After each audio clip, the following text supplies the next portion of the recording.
Well, just days after giving what has been described as a car crash interview on television, during which Prince Andrew tried to explain the nature of his former relationship with the late financier Jeffrey Epstein, the Prince said on Wednesday in a statement that he would be stepping down from royal duties for the foreseeable future, having obtained his mother, the Queen's, permission to make this decision.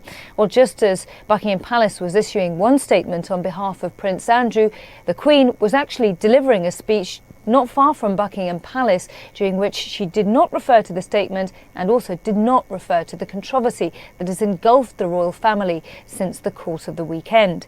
Well, in his statement, Prince Andrew makes clear the impact this has had both on his work and also on his family as well. It has become clear to me, he says in the statement, over the last few days that the circumstances relating to my former association with Jeffrey Epstein has become a major disruption to my family's work and the valuable work going on in many of the organisations and charities that I am proud to support. Well, the Prince every year manages to attract the creme de la creme of the British business establishment to an event that he hosts at the Palace called Pitch at the Palace, one which CNN, including many other news organisations, have filmed and had the chance to talk to him about over the course of the years, including myself.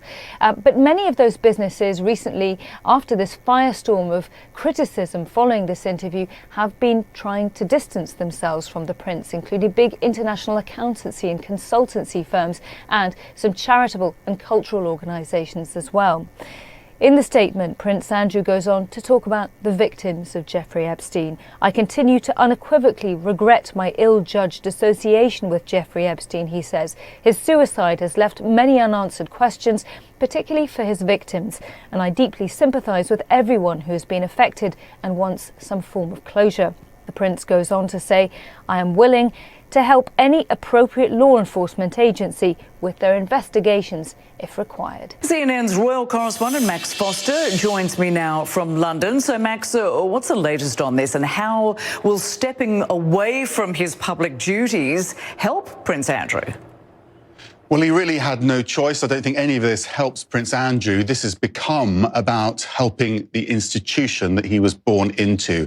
And it was pretty clear that that interview with the BBC at the weekend didn't just expose him, it exposed the wider monarchy. And the red line was really crossed earlier in the week, where there was a general election debate and the main contenders, Boris Johnson and Jeremy Corbyn, were asked whether or not the British monarchy is fit for purpose. So the monarchy became part of the election debate, and that meant that this was not just about Prince Andrew.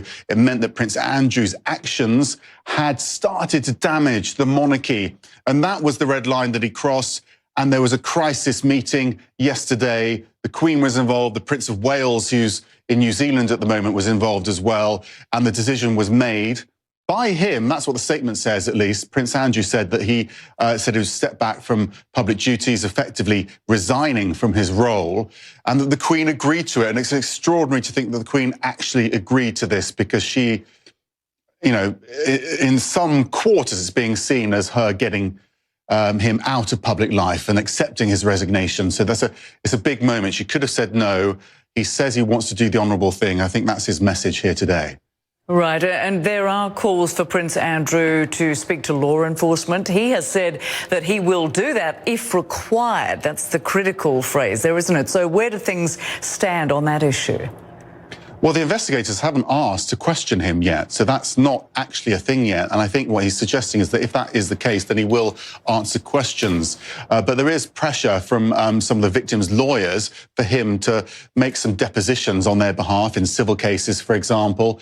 And we wonder whether or not he'll start to do that. That's a different kind of question, I think. But certainly putting himself out there and saying he will get involved in any investigations is important. He's trying to do the best thing now.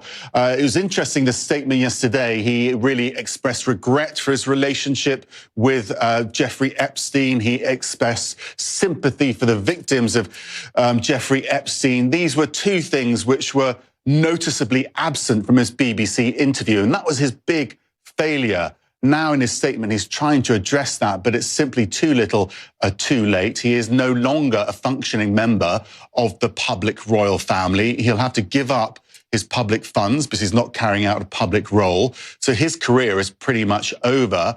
What is important now is for the Queen and Prince Charles and Prince William to try to rebuild from this their very strong position that they were in previous to this.